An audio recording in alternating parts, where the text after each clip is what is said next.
Hugs for everyone. Yes!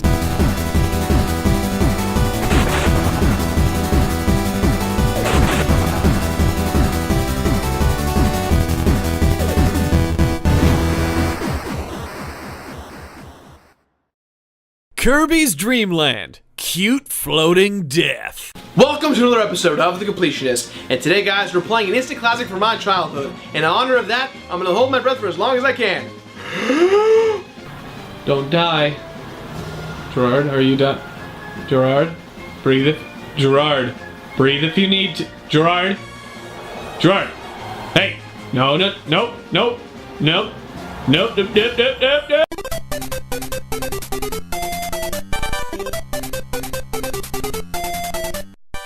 Kirby's Dreamland, the very first and what would soon become another successful franchise from Nintendo. But Batman! I thought Kirby was pink. Why is he white/gray on the box? Is he a marshmallow? Look at all the murder he's committing. He's the evil marshmallow of death.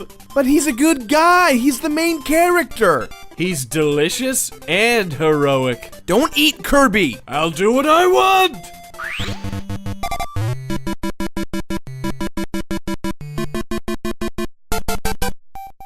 Kirby's Dreamland was created by HAL Laboratories in 1992. The game was designed to be an easy game for younger kids being introduced to the Game Boy. With that said, there's absolutely not 1 ounce of the story explained when you start the game. So let's get ready to read that instruction manual. King DDD, or as I call him, the Penguin King, is hungry. He decides to take all of the food from the inhabitants of the world known as Dreamland. Enter our hero Kirby, who's also a resident of Dreamland. He decides to fight back and eat anyone or anything that stands in his way.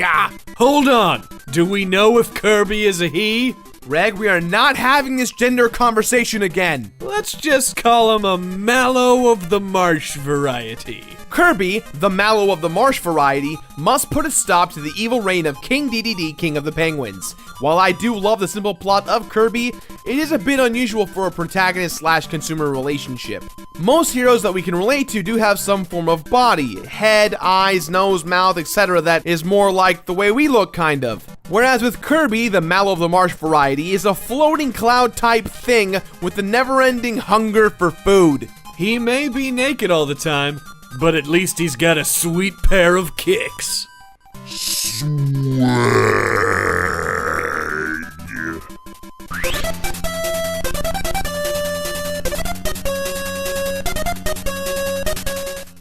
Yes, this game's on the Game Boy, so let's not bash the graphics, alright? No one said anything. Really? Oh, okay, cool, cause this game is pretty good looking for the Game Boy.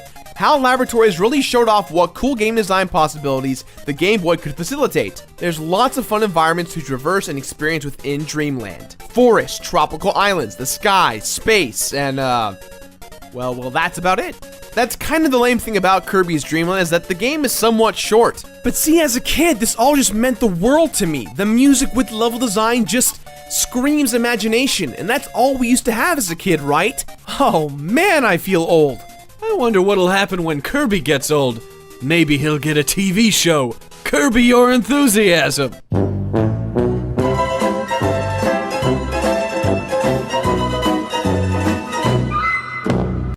Maybe it's just me, but I think imagination is what made this game so fantastic when we were kids. It looks like a game that we would have come up with if we were designing the game ourselves. Does any of this make sense? Well, that's one opinion, but don't take our word for it.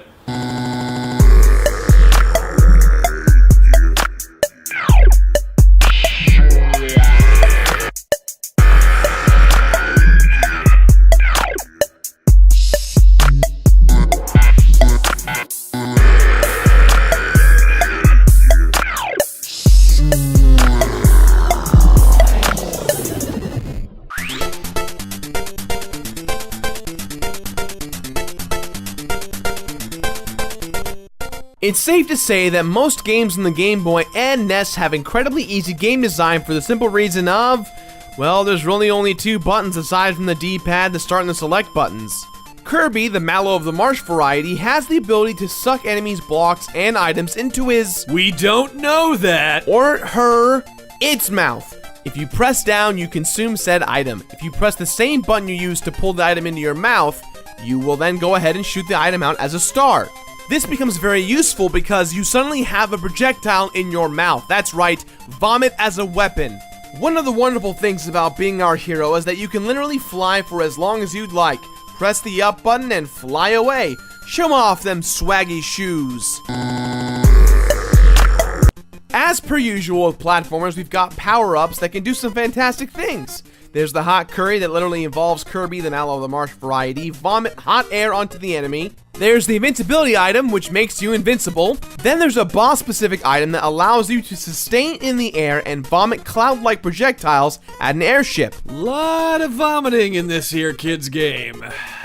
Speaking of enemies, everything in Dreamland seems very friendly, except for the spike balls.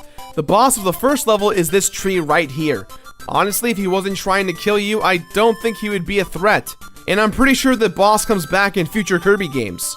Look at that face! I think he's just surprised to see Kirby naked, and by the time you vomit his own fruit at him, he just gets confused, but then he goes back to surprised again by seeing Kirby naked again. Maybe the tree is just surprised by how awesome his kicks are. So naturally, we must vomit all the fruit onto his face. As you progress, the boss fights do get a little bit more weird. You've got the tree, followed by these two guys who push blocks around all day, the airship, air blimp looking thing, then the one-eyed evil cloud that... I don't know. I mean, this must be Dreamland's finest helping the King of the Penguins hoard all the food, I guess. What a lovable band of misfits.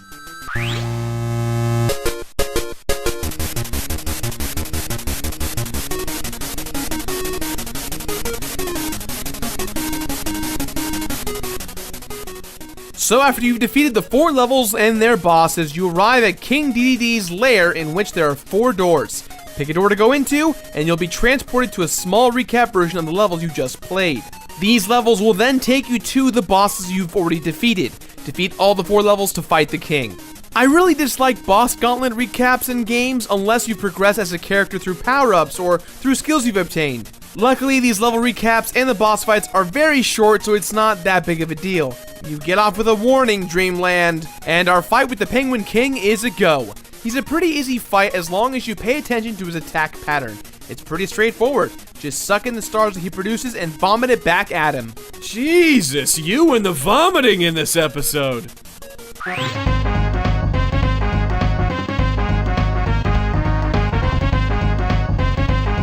Who would have thunk there's kind of a completion bonus in such a short game? After you've watched the credits, you'll see Kirby and DDD fooling around while a code appears. This code is to increase the difficulty on your next playthrough of Kirby's Dreamland. And holy crap, in terms of difficulty, it's a completely different game. You're more susceptible to hits, healing items don't help nearly as much, less items, the boss fights are way harder. It's kind of a pain in the butt. Not impossible, but just a pain in the butt. Speaking of a pain in the butt, that's what Kirby's gonna have after eating all that junk. After defeating the game for a second time, you are then given a code that will allow you to go ahead and play back all sound effects and level music in the game. The worst and dumb part about all these codes is that you can type them in prior to having the game beaten once or twice. It kind of ruins the fun and mystery of the ending process. Yay, internet! Sometimes, Gerard, the journey is the treasure.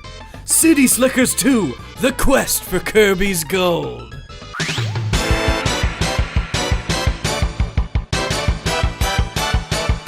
I think you guys get the gist that Kirby's Dreamland is incredibly easy. I mean, the game was designed for young kids, and veteran players like us will have no problem. I feel like I might have a difficult time. Luckily, I'm good at eating things in real life. I recommend just using the code from the get-go to play on the extra difficulty mode, or else you can just steamroll this game in about 20, maybe 30 minutes tops. The completion bonuses are kind of a joke, but I don't think this game was built for that kind of duration.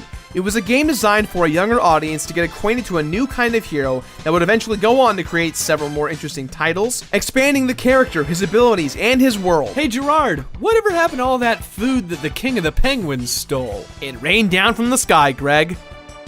I'm on the fence about Kirby. On one hand, I have a lot of nostalgic memories from my childhood playing the game, really enjoying the game, and really wishing I still had the game on a daily basis of consumption. On the other hand, we have a game that's very, very easy, and for newer gamers, you might not be nearly as entertained as you should be. Playing extra mode definitely does increase the difficulty, prolonging your experience, but other than that, it's a 20-minute game. With that in mind, guys, this game gets my completionist rating of play it. Play it! That's all the time we have for today, guys, so please, as always, leave your positive and negative comments in the boxes below. If you missed last week's episode, give it a click right here, and if you're from the future, give next week's episode a click right here. Money! If you're into the whole social networking stuff, don't forget to face, twit, tamble, gram witch us. That's right, face, twit, tamble, gram witch. Which one's the witch? Twitch.tv, in which we do a lot of streaming. We're always there streaming. I'm probably streaming right now as you're seeing this. So it's Take a look. It's a delicious sandwich? Delicious sandwich. Nice. It's a live streaming sandwich. If you're also a fan of beards and Let's Play shows, give my second channel, the Super Beard Brothers, a look.